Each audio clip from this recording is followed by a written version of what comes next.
Hello, everyone, and welcome back to the Father-Son Packers podcast, your source for Packers news, notes, and analysis. My name is Tommy, and I'm joined, as always, by my co-host, my dad, Matt. Dad, how you doing? Doing all right. I'm here now. You know, as soon as you started the countdown to the start, I was like still watching a video on Twitter, but I'm here. Kids I'm these with you. days, they need entertainment at all times. They can't just sit there and do nothing anymore. Anyway, we're doing much better than we were last week, huh, Dad? A lot better than we were doing last week. Last week's, and March. And the reason for that, folks, is because we are coming off a victory this week. We are here today to talk to you all about the Packers' win over the Colts.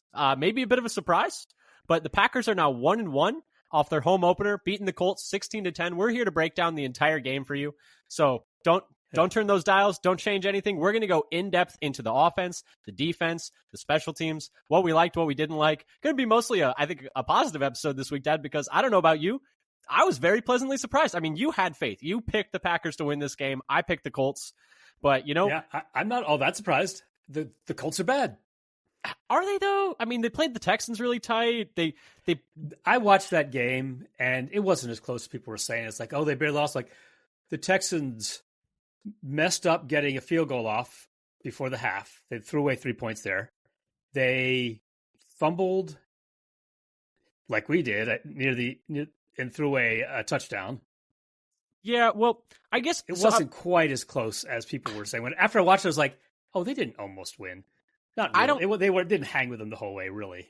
So I don't think the Colts are bad. Like, we're gonna talk about this game, but just to preface, I don't think the Colts are bad. I think this might have been the best possible matchup for this version of the Packers team, because the Colts' weaknesses, not being able to defend the run, led right into pretty much the only thing the Packers could do on offense in this game, which is run the ball.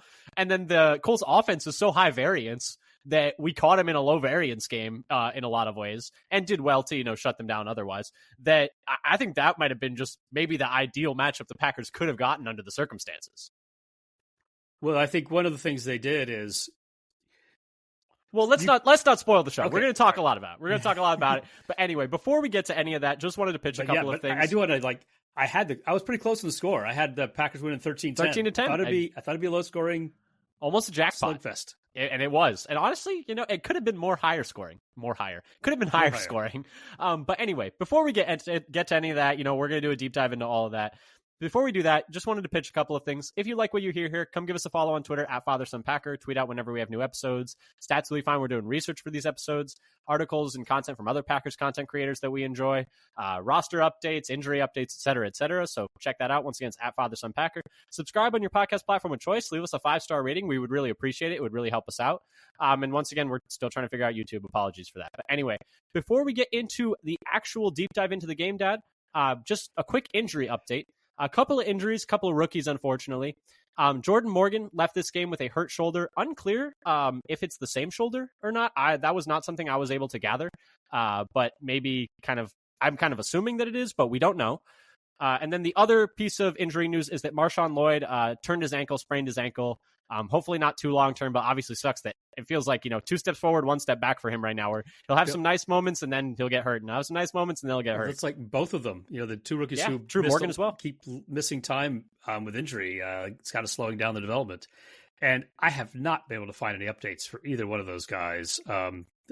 It's been radio silence, which is exactly what I expect. Yeah. I was hoping that somebody would know something, but LaFleur's not going to tell anything. We'll know more about it on Wednesday, and we'll keep you updated on Twitter. We'll just say, and we'll keep you updated on Twitter at FatherSonPacker. And I did want to say, there was the video after the game of Matt LaFleur talking to the locker room, and Jordan Morgan wasn't in a sling or anything for his shoulder. He was just in a plain long sleeve shirt. So that's at least a update there. It's not super, super bad where they had him immobilized or anything. So that's at least something. What did you think about the reports? I guess it were today that Love really was close to playing. You see that? They're priming the pump for all of the BS they're going to do this week. That's what they're doing. They're like, no, he actually was that close. Trust us. We just had him questionable, then doubtful, then out back-to-back days. And this week for sure he might actually no. I think he's going to miss. This was through Domofsky, right? Yeah. Yeah, but I mean, you always have to consider. Oh well, yeah. We don't know. It's Domofsky is just telling people what he's been told. Exactly. And that's how all these like report things go. And everyone has an agenda for leaking the information that they want to leak, whether it's the agents, the players, the team themselves. There's always a reason these this reports is the best get out. so has ever looked. Yeah, best shape of his life. There was the report I saw where it was like Kirk Cousins is. Well, I mean, shout out to also the Falcons winning. We're recording after Monday Night Football. What a freaking game! But there was a report, I can't remember who it was, where it was like, Kirk Cousins feels 100% and has no like issues with his Achilles. And I'm like, okay, but we all have eyes, and he definitely is not 100%. It's like, so obviously like an agent told them to say that, and like that's their job, is to report that stuff. But at the same time, you have to keep in mind where it's coming from. But anyway, that's the injury update. Unfortunately for both those rookies, it's kind of stunting their development a bit. They both have looked good when they played, but we'll keep an eye on that going forward. I'm hoping it's not gonna cause them to miss the next week's game. Yeah, hopefully not. But we'll see, and we'll keep you updated. So moving on to the game itself, though, Dad. Biggest moment of the game.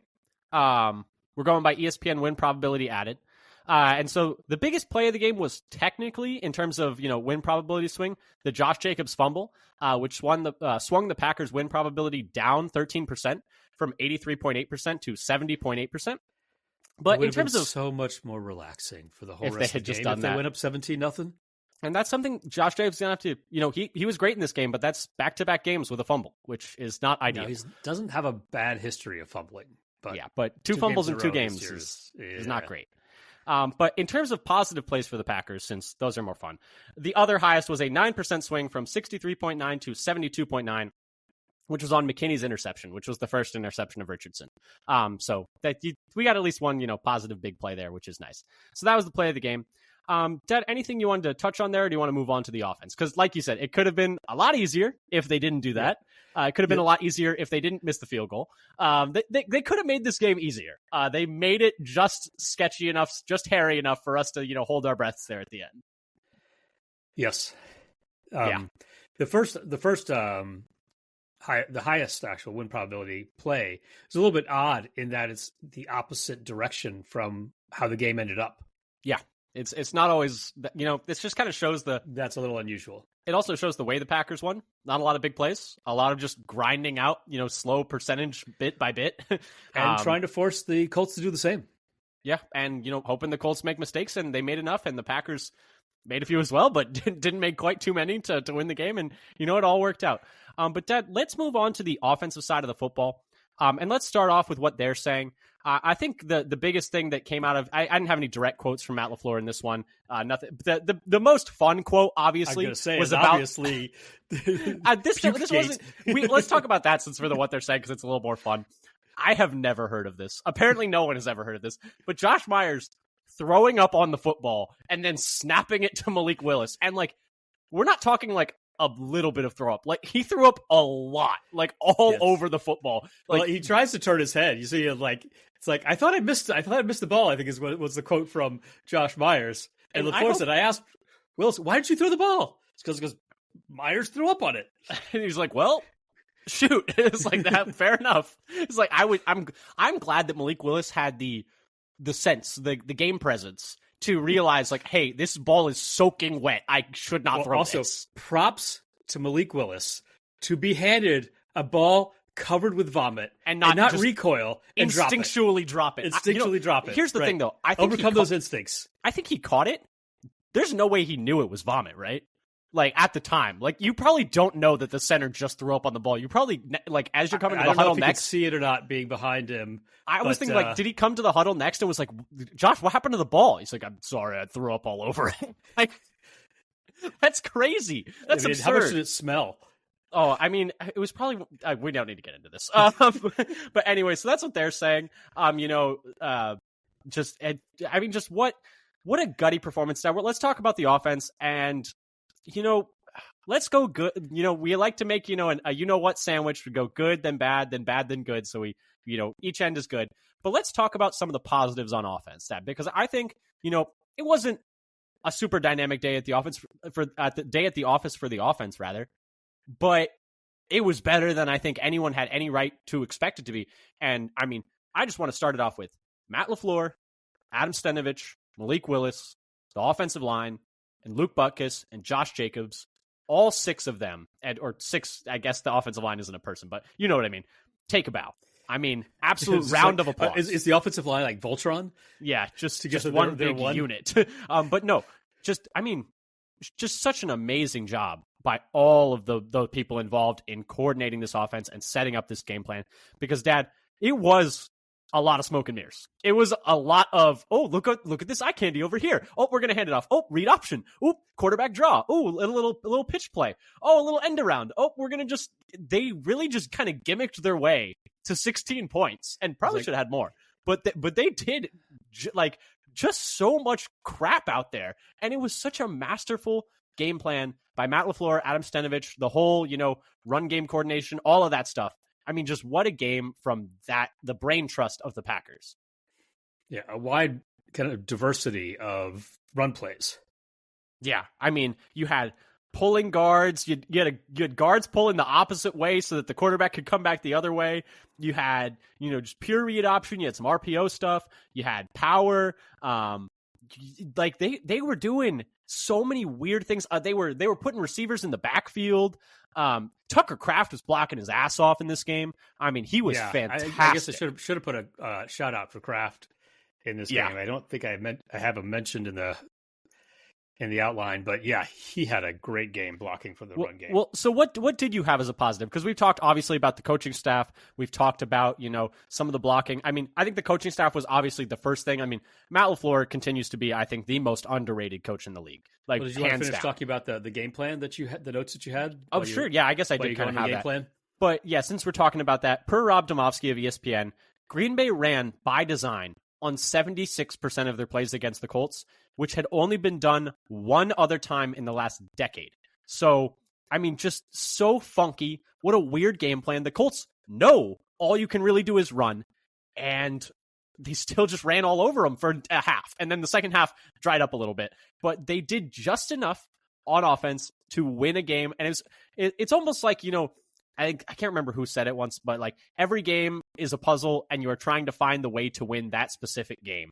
And they found the way to win this specific game. And it wasn't always pretty, but I just wanted to shout out the game plan first and foremost, because I think that was the biggest thing today. Or yesterday. 50 run plays?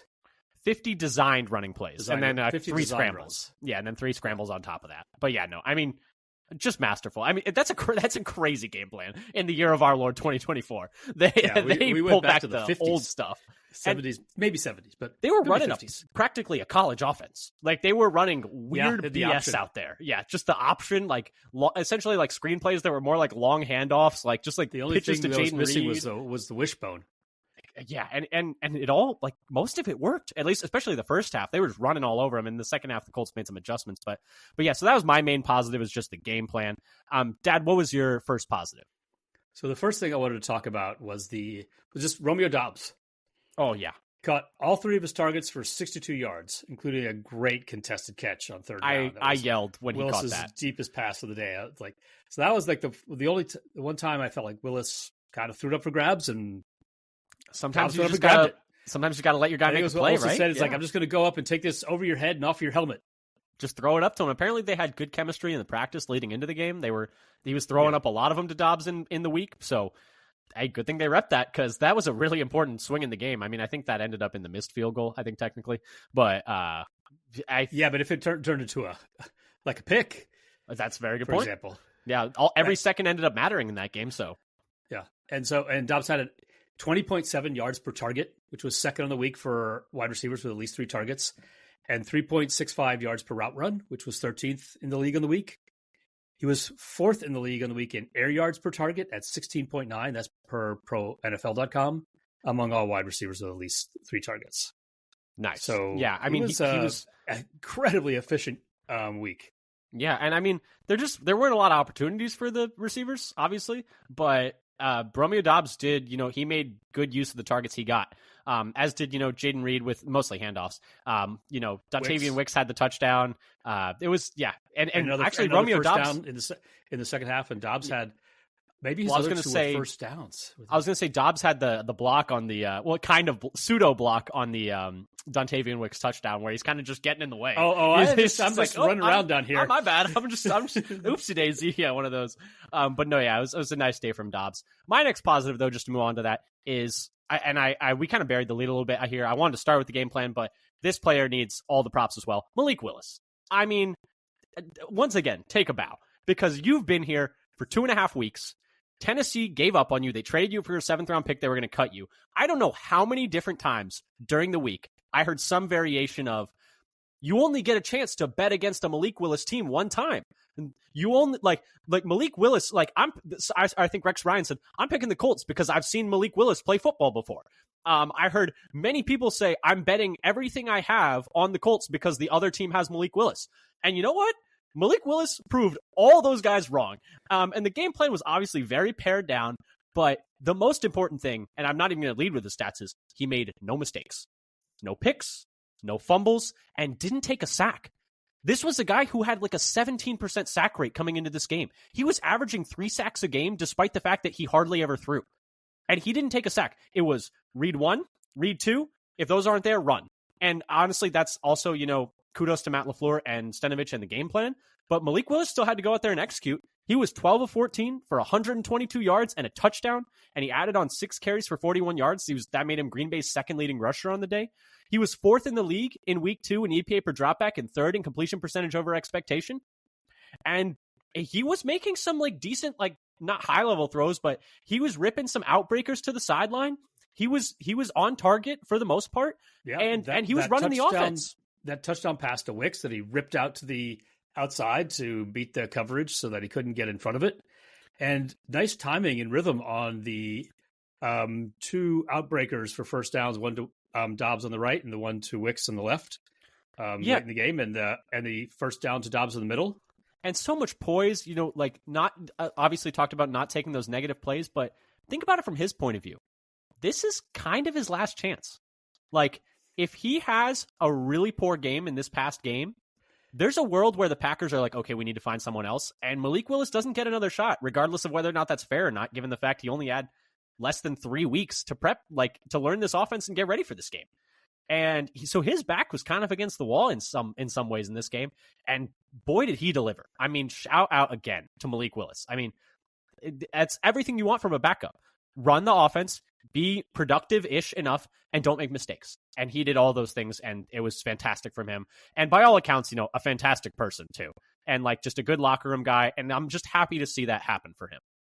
Yeah, he seemed really poised. The stories they told about him beforehand, so he seems like a really, genuinely nice guy and considerate of the people who've come to meet with him. Yeah. So that was all cool. Yeah, and it's just a great moment for him too, But Dad, yeah, any other positives on the offensive side of football? I have a few little things. Sure. This goes into the game plan thing in terms of the wide receiver runs. We're talking about not just Jacobs, but Reed led all wide receivers in week 2 with 37 rushing yards. Amongst receivers, nice, yeah. And then Melton tacked on another 8. And Jacobs led the league in yards after contact for week 2. With 130. I can't imagine anyone else had over 30 carries in week 2. The next second place was 40 yards behind him in yards after contact. Yeah, I mean he averaged 4.7 yards per carry and 151 yards. He's another player to carries. He's another player to shout out because it's hard to just run between the tackles over and over again when everyone knows that that's what's going to happen. Everyone knows you're getting the ball. Second hottest day in Lambeau history. Lambeau history, and offensive linemen were feeling it. Yeah, because Josh Myers is not the only one to throw up. Apparently, Elton did, and Ryan did as well. Yeah, and so. Josh Jacobs, he just looked good in the whole first half, too. He was making guys miss. He was creating explosive runs out of nothing. Looked great. Yeah, and I know he's going against the Colts, who aren't a great run defense, and but still, he was creating explosives, and it's hard to run when you're just running into everyone knows who's getting the ball, guys. What's going to happen here? But no, he did quite the job out there. And outside of that fumble at the goal line, which I was. I was already counting it. I'm watching the play before I saw the ball was out. It's like, oh, he's in. What do you mean the ball's already out? And it's like, yeah, it's like the one thing I was texting you. I was like, this is the only thing that can't happen. You can't leave points on the board here. Like the margin of error is this small in a game like this where you have your backups in. And you just, I was so sad when that happened, but thankfully it didn't end up mattering, but it was close. Yeah, it made it a lot closer than it needed to be. And also give a shout out to the offensive line we talked about. They had the third lowest pressure rate on the week per pro.nfl.com. Yeah, I mean, Malik Willis was getting the ball out of there in maybe a second, so fair enough, but still. But I thought the offensive line was run blocking quite well, though. Tucker Kraft run blocked quite well. The receivers were run blocking well as well. It was just an all around, good team day from the offense in terms of the running game. And, the passing game was pretty good too. But moving on to some negatives though, Dad, what were some, takeaways on defense, or sorry, some negative takeaways on offense where you're like, oh, that wasn't great? So I talked about Jacobs' ability to get yards after contact. He had to do a lot of the work by himself. He was 27th in the league on the week among running backs in yards before contact per carry. Yeah, with an average of less than like 3/4 of a yard, 0.78 yards before first contact. I think part of that is, though, they know he's running the ball. Like, I can't blame the offensive line too much. The overall run blocking grade wasn't good for Cindy, but you could say that, well, they've got, 15 men in the box. Yeah. They're trying out a few extra. Jordan Morgan, Zach Tom, Rasheed Walker, and Josh Myers were all below the average grade of 60, PFF's average 60 grade, and an overall grade of 56.9. Yeah, so I have some accident forgiveness for a run blocking unit that had to run block 50 times in one game. Like that's absurd. I mean, they're obviously getting gassed by the end of the game. Yeah, yeah. And so you're right that is like not ideal, and obviously those numbers several, I would imagine. But I think you're right that's not ideal. But I have some accident forgiveness there. For me, my main negative was mistakes. They were still very mistake prone in this game. Like we mentioned, it didn't end up biting them in the ass, but it definitely could have. That fumble at the goal line, not great. That could have been a massive swing in the game. If the Colts somehow score a touchdown or even make another field goal, that's the difference between winning and losing. The Packers still committed 5, real offensive penalties in this game. Technically it was 6, but 1 was an intentional delay of game. So I'm not really counting that as a mistake, but still committed 5 penalties in this game. That's still too many. And then the other thing was, the third quarter and second half was my other negative. They just kind of fell apart a little bit in the third quarter. They were like negative 0.436 EPA per play, which is 10th worst in the league in the third quarter per RBSDM. Like in the first half, if you take out that Josh Jacobs turnover, because it completely tanks their EPA per play. If you take that out, they were 10th in the league in offense and EPA per play. And then the second half, they were closer to 19th. So in the second half, it kind of, fell apart, which maybe makes you wonder, how much of this is sustainable? Like, did they blow the entire bag of tricks in the first half? But the thing is, if that's the case, it is what it is. You stole a game. A win is a win. You just had to get this game because you could not fall to 0-2. And to me, this was the game to get. Yeah. Like we mentioned, it kind of matched up with your strength versus their weaknesses. They don't really know what's happening, like in terms of they haven't seen you run this offense before. At the same time, it's your home opener. Right. It was home opener. A large, conglomeration of events that kind of, each inch by inch kind of tipped it towards your way, and they needed to have this game. And if the case is that this all blows up in their face next week and they score 3 points, at least they got this one. We'll worry about them when we worry about that. They've got one. Yeah. You also hope when your backup comes in, they can pick up a couple of the wins instead of 0. Yeah, and even to take one, it feels better than I felt last week. But Dad, any other negatives on the offensive side of the ball that you wanted to touch on? That was the only other thing I had, is about how basically taking points off the board with fumbles or penalties. Yeah, and I had 2 different touchdowns erased by self-inflicted wounds. Yeah. Any things that made you think, like things that weren't negative or positive, but just things you're keeping your eye on going forward? So Willis only had 3 throws over. He had 3 throws over 10, and only one of those was over 20 yards out of 14 attempts. So that was the game plan. Is that going to be what it's going to look like every week? Are we going to be having a lot of? There were, I think, 6 behind the line of scrimmage. Yeah, 5 within 10, and It was mostly checkdowns. It was all he made some nice throws, but nothing downfield. You're right. But at the same time, it's like, how much do you want to put on his plate? Like, I don't really know. The only reason I say it makes me think is like, is this what we're looking at next week? Next week. Yeah. No, because I'm right now. Because according to Matt LaFleur, you never know. But yeah, I'm just kind of assuming Malik Willis will play next week. But we're going to keep an eye, on the injury report going forward because you never know. For me, the thing that made me think, which doesn't matter as much now with Lloyd being hurt, but Lloyd had 6 carries and Wilson had 5 per PFF. And Wilson had more snaps, but Lloyd had more carries. So I'm just kind of thinking, when they're all healthy, are they already viewing Lloyd as the number 2? Maybe. So that's just something that made me think. But Dad, let's move over to the defensive side of the football.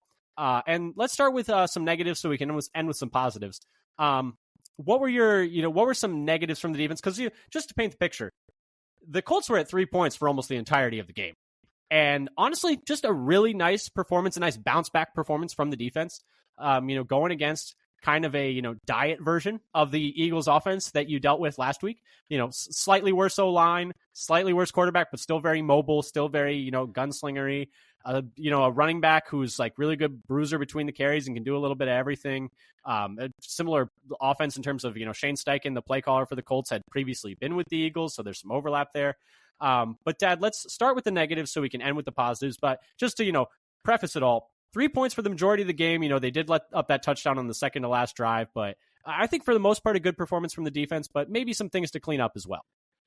Yeah. So the first thing I'll say is like the pressure rate was 19th in the league on the week, and last week was 18th. Yeah. The thought is that both of these games had maybe the same plan against the running QB. So next week will be very telling, but they were second worst in opponents' time to throw at 3.24 seconds. So even longer than last week when they were second to last, but it was 3.07 seconds to throw.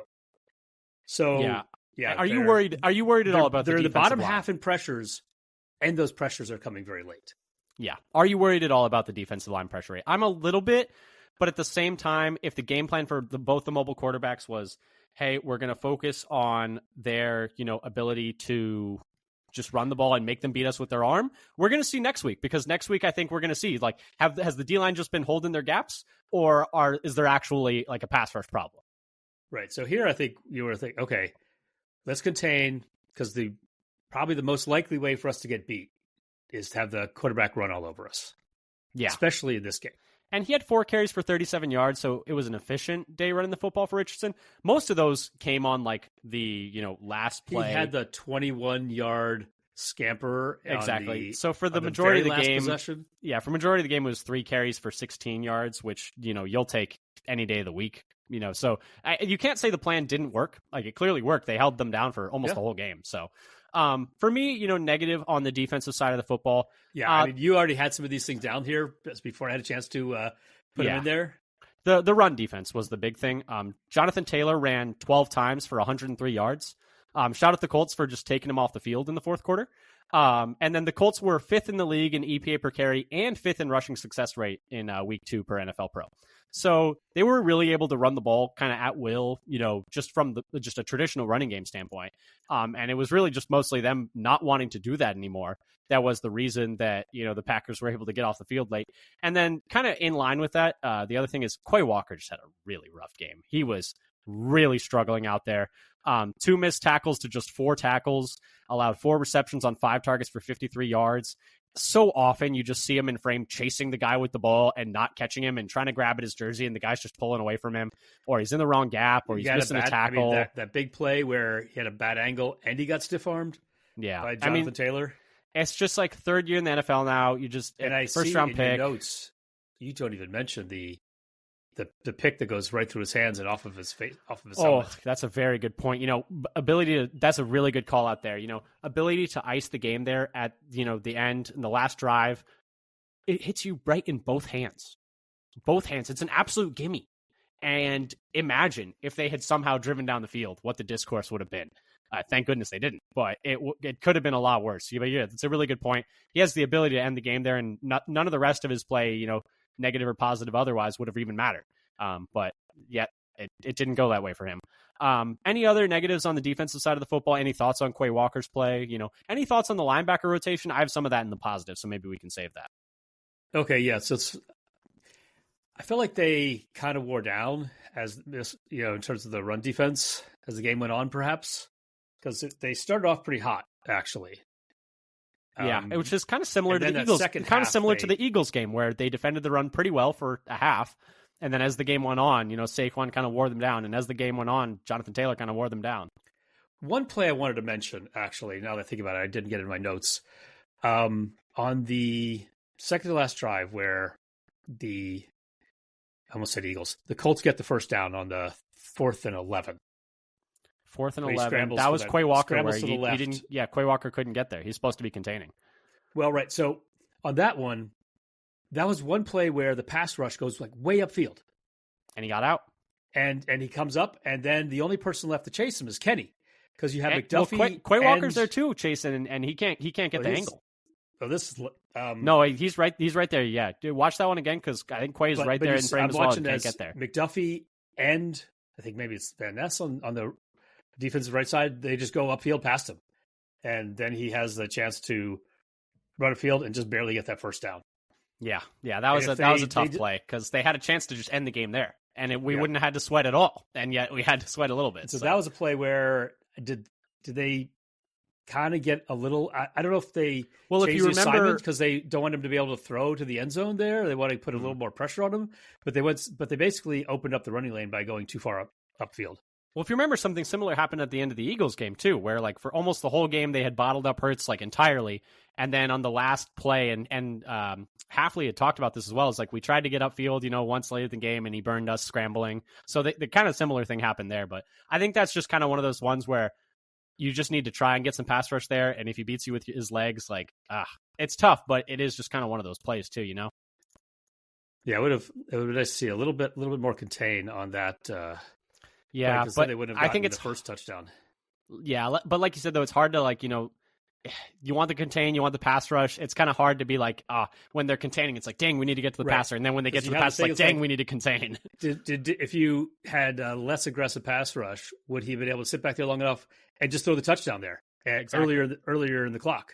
Exactly, and so I think it's a damned if you don't do. Unfortunately, I don't know if that was a little miscommunication between the touchdown pass. Yeah. Or did Keyshawn think, okay, now he's starting to run. If I don't step up, he's just going to run all the way to the end zone. That's tough. Yeah. And I don't know. It's kind of a damned if you do, damned if you don't type of scenario. So it's one of those things. But Dad, we talked a lot of negatives on the defense, but we mostly were just doing that so we could save the positives. What were your positive takeaways from the defensive side of the football? Yeah. So I talked a little about the start. So Packers got out to a great start. Limited the Colts on their first 3 possessions to 2 3-and-outs and an interception on third play of the other drive for an average of only 15 yards per drive. They didn't give up a third down conversion until there were only 2 minutes and 25 seconds left in the game on the Colts' second to last drive. Yeah, 2 of 9 held the Colts to 2 of 9 on third down after they went 5 of 10 last week. So big time on third down this week. And they only gave up one big time, what's listed as a big time throw to Richardson, and also cut down on his average depth of target from 17.3 in week 1 to 12.1 in week 2, according to PFF. And they cut down on his air yards per attempt from 8.6 to 3.9 per Fantasy Pros. So I think this is part of the strategy to force the Colts to have longer, more methodical drives. I almost said methodological, though that doesn't make any sense at all. More methodical drives, taking advantage of the fact that Richardson is last in the league in on-target throw percentage per ProFootballReference.com. So figuring that if we make the Colts have to march down the field in a lot of plays, they will, fall into a mistake. Yeah, and that was something I was a little bit nervous about coming into this game where it was like, okay, you gave up quite a few big plays to Philly last week, and we know that Anthony Richardson, that's his thing. Is just kind of, no risk it, no biscuit, big plays. They're not going to really march down the field super methodically all the time unless they're running the football with Taylor. But he can hit a 70-yard pass that changes the game in a second. And they never let that happen, which I think was a massive win for Jeff Hafley in the defense. And I think that's a really good game plan. Keep a lid on everything. They mentioned after the game, we were keeping a top on everything, making sure that they weren't getting past us.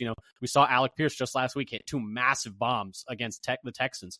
And that game pretty much almost swung on 2 plays for the Colts there. And in this one, like you mentioned, just the limiting big plays, I think, was just such a massive thing.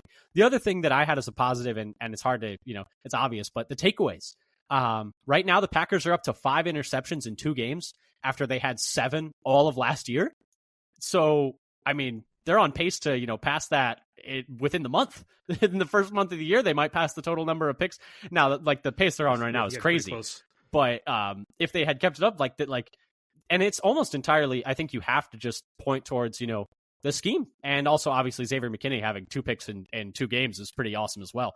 But the fact that, I think this scheme is emboldening players to make plays on the ball. Obviously, a lot of these picks have kind of been gifts. There's the Hail Mary at the end of this game, which is, barely even a pick. There's the overthrow by Richardson. There's one where he throws it straight to Eric Wilson. And then in last game, you still got to capitalize, which they were not doing at all last year. It's like, it's not like no one threw them the ball ever last year. They just never caught it. A lot of dropped picks. Yeah. One thing you'd say, okay, the last one, if he didn't catch it and he just knocked it to the ground, it would have had the same effect. But the overthrow to McKinney, that was good pressure in his face by Wyatt and Walker. Mm-hmm. Wyatt had a nice game in this one. Forced out the off-target throw. And the pick by Wilson was just great coverage. He's just on him and running the route for him. And speaking of Wilson, he's one of my positives. I mean, what a fantastic day. I think PFF had him as their highest graded defensive player. Defensive, grades from PFF, take them or leave them. They're just another point, another data point, another piece of data. But 2 massive plays. I mean, the 3rd and short, he pretty much single-handedly defended the option by himself out there, where it was 3rd and short. The Colts, for some reason, instead of just running it downhill, which had been working all game, decide to run the option. Wilson stops. Goodness, I think I texted you. Thank you, Colts, for calling this play instead of running Taylor up the middle on 3rd and short. Wilson stops Richardson at first and then sprints out to the pitch, which I think was to Sermon. I don't think Taylor was even in the game. It was Sermon. Taylor wasn't in. Yeah, which, whatever, do what you want to do, Colts. That's fine by us. And then, Wilson manages to keep both of them, kind of contained until he can get help there. And so massive play that forces a field goal for a 50-yard field goal that they then miss. And so instead of the Colts driving down the field with the ball, burning clock, and maybe going for a touchdown, that play alone took 3 points and potentially even 7 points off the board for the Colts, which was massive in a 1-score game. Yeah, because if it was just a no gain, they go for it. And they go for it. It was like a half a yard. Instead, they backed up 4 yards and made it 4th and 5. And a longer field goal, and one he misses. And then the very next drive is the one he had that pick on. So back-to-back drives in, the end of game, in a 1-score game, essentially. At this point, it was 13-3, so technically a 2-score game, but he shut down 2 drives single-handedly by himself, pretty much. I mean, what a game for Eric Wilson. I think he also had a punch-out that wasn't recovered, so just a fantastic game from him in the middle of the linebacker room. And then just things that, any other positives there, but the things that made me think, since we're talking about Eric Wilson, we've talked a little about Quay Walker. Edger and Cooper, after they talked all week about, we need to get Cooper on the field more, he played fewer snaps in this game than he did the last game. So what's up with that? What's going on in the linebacker room right now? I guess they really like Wilson. I mean, that's fine, but I know it's surprising that Cooper is not getting more time. I mean, you cannot argue after this game that Cooper should have played ahead of Wilson, because Wilson was just fantastic. But I think that there are question marks in that room. A lot of people have said it, but you don't draft 2 linebackers with top 100 picks if you're super ecstatic about the guys you have back there, but they're playing all the guys they had back there. So I don't know. It's kind of like the guy who you have like number 1 in the depth chart is the worst one, is the one that you would sub out for, but they're not taking Quay off the field. They're not going to do that. Probably. Right. He plays every snap. And but numbers 2 and 3, you feel like, okay, somebody has to beat linebackers 2 and 3, but they're the ones who are playing better. Yeah, and Quay Walker did have, a little bit of an injury the other day, so maybe he wasn't feeling quite 100%. I want to be totally fair to him, but it was a rough day for him. And so I don't know if they change that up going forward, but I doubt they do that after just 1 game, but we'll keep an eye on it.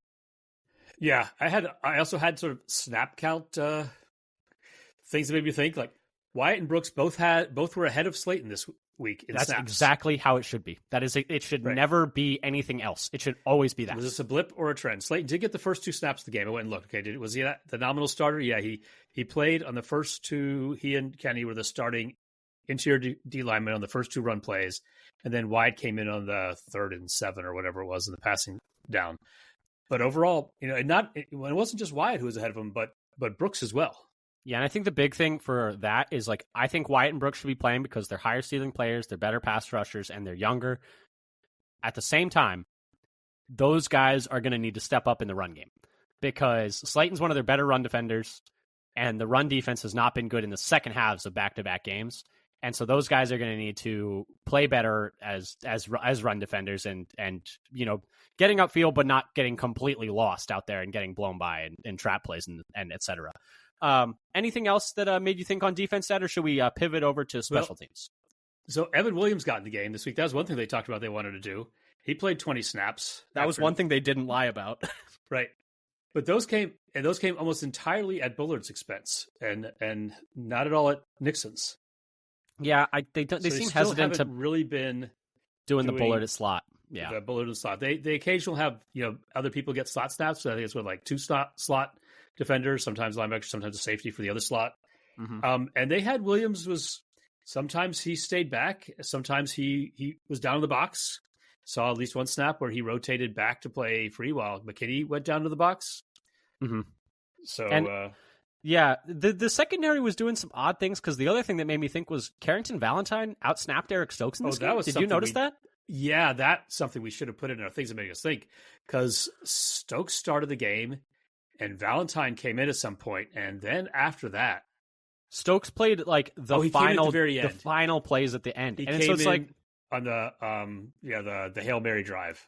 Yeah, and maybe they just wanted a little more size there. I'm not sure, but anyway, or speed. Maybe they wanted more speed against Mitchell. Yeah, but neither of them played poorly. I thought both played pretty well. But Matt LaFleur was asked about it today, and he said, "Yeah, it's a competition at that corner 2 spot. Like we're just going to keep playing who we think's having a better week, better time."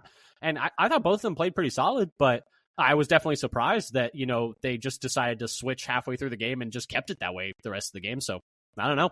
That was kind of weird, and that's going to be something to keep an eye on because there's definitely a scenario where Carrington Valentine is your corner 2 starter next game, and which was I think it might have been both of our prediction at the beginning of training camp.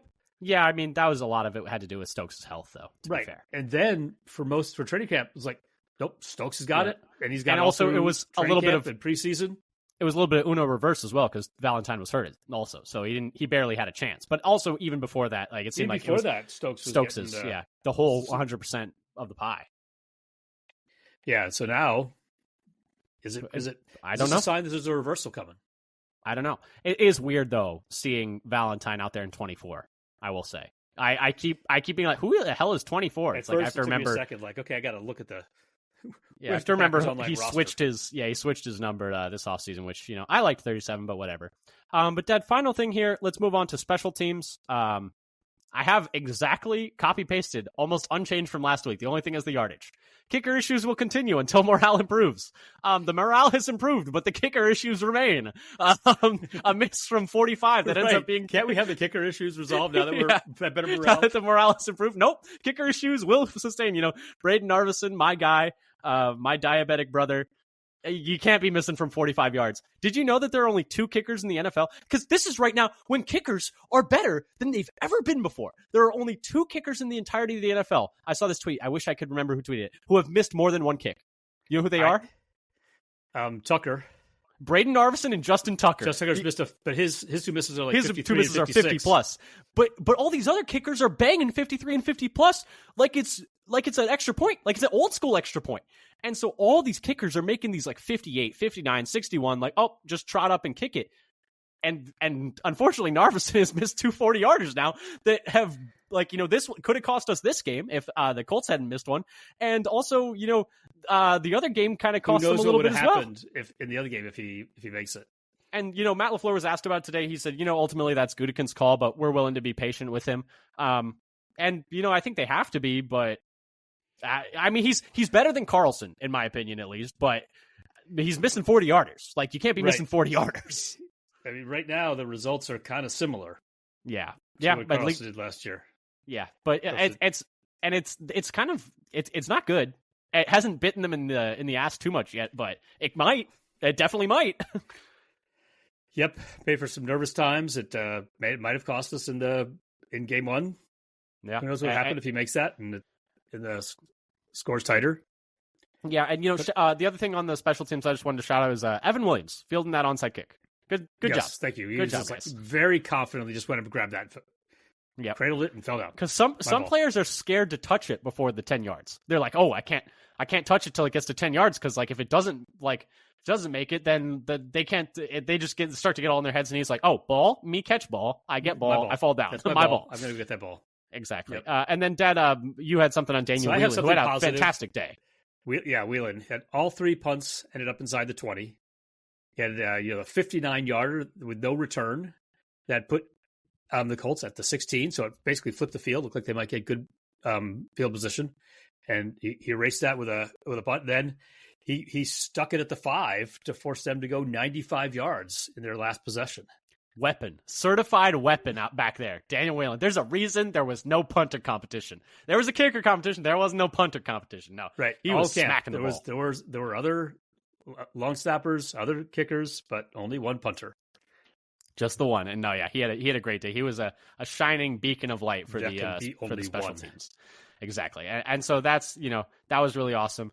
But Dad, let's wrap things up here. Who was your player of the game? So I went with Josh Jacobs. Yeah, very reasonable. They basically rode him as much as he could handle, and he said he was ready. He was ready to keep going. Yeah, and he came into grow up in the desert or something. Josh Jacobs, his story is actually really interesting. If you've ever looked at it, he was living in a car at some point during his childhood. He was homeless for a little bit as like a youth, and it's actually a really inspiring story if you haven't checked it out yet. But yeah, Josh Jacobs, great call. He was also looked like he was nursing something at times during this game. He looked like a little dinged up. He was like going to the sideline, grabbing his hip a little bit. He wasn't practicing much this week, with a back injury. So right, he had that midweek where like, yikes. That's how I felt when Jacobs showed up on injury report. It's like, if Josh Jacobs can't play, wave the white flag, my guys. But that's tough. But no, yeah, my player of the game was Malik Willis, though. Just what he was able to do on such short notice, knowing barely any of the playbook. A lot of it does have to do with Matt LaFleur and the game plan devised by him and the offensive staff, but a lot of it also has to do with Malik Willis's ability to execute that plan. And I'm just so happy for him. Mistake-free football. Yeah, no, not basically. He did. He took no sacks. He didn't fumble. He didn't turn the ball over. He didn't throw any picks. And maybe this is the best he ever plays, but if he did, it was good enough for a win, and that's all you can really ask of for a backup. So, he was my player of the game. He had a really nice day out there, and I'm really happy for him. What a win. 16-10, really gutty. You can't fall to 0-2. I think I saw something that was like 19. This is with 7 playoff teams and with a 17-game season. 19 of 21 teams that have started 0-2 with the present rules did not make the playoffs. So 2 of 21. Your shot's a 1 in 10 shot, which it's something, but you don't want to be in that. You scenario. don't feel great about it. Yeah, it's like, we can still do it, but it also makes the next week an absolute must win. Which every week's a must win in the NFL, but some weeks are more must win than others. But it just feels good to get this win, huh, Dan? Yeah, and the NFC North is a little wonky. Competitive. With the Vikings, who most people had finished last, in first place at 2-0. That's a good point, Dad. We should start doing standings watch at the end of these episodes. So let's look at it. Vikings are 2-0, leading the division. Lions are 1-1, second in the division after losing to Tampa Bay this week. The Vikings beat the Niners, which apparently the Niners just can't win in Minnesota. Did you see the stat? Haven't won in Minnesota since 92. I saw that going in, that it had been a long time since they'd won Minnesota. I didn't know how many years, but I knew it was like 8 games or something. I forget how many games it was. I know it's only 8 games, but since 92, really, 32 years. Wow. But yeah, Vikings are in first. That defense looks legit. That's going to be very interesting to watch. They not only are they 2-0, but they've looked much better than I expected. Yeah, they essentially took the crazy Brian Flores random scheme that is so hard to game plan for, and then actually got good players to run it. So now it's a really, really good defense, not just annoying. And then offensive line for them, we know, is very talented. Darnold behind good offensive line seems to be, playable. So that's something. And then they got Aaron Jones back there running the rock, and that's a really nice combo. And, Justin Jefferson, best receiver in the league. They got a little something cooking there in Minnesota. They got a pretty solid group right now, but they're first. Lions are second after losing a game to Tampa Bay, where Tampa had like 216 yards and the Lions had like 400 and somehow lost the game. Yeah. I don't really know what happened there. I'm going to have to take a look at that one. The Bears are in third. Technically the Lions, Bears, and Packers are all tied 1-1. But the Packers have the worst conference record, so they're in last. But better to be last with tied for last or tied for second, even if you want to think about it that way positively, than it is to, be 0-2 and kind of trying to dig yourself out from a hole you had. So that's the standings update. Packers are currently 4th in the North, but if you want to think about it positively, they're tied for 2nd. So there's that. Yeah. So better than being dead last at 0-2. Yeah. So coming up this week, Packers will be prepping for the Titans, trying to, even it up. But we'll be keeping you updated here and once again on Twitter at FatherSonPacker. We'll be doing pre-games and post-games for every single game this year. So just keep an eye out for those in your feed. Subscribe, give 5 stars, check us out once again on Twitter, give us a rating, recommend to your friends. We would really appreciate it. And until next time, go Pack, go. Go Pack, go.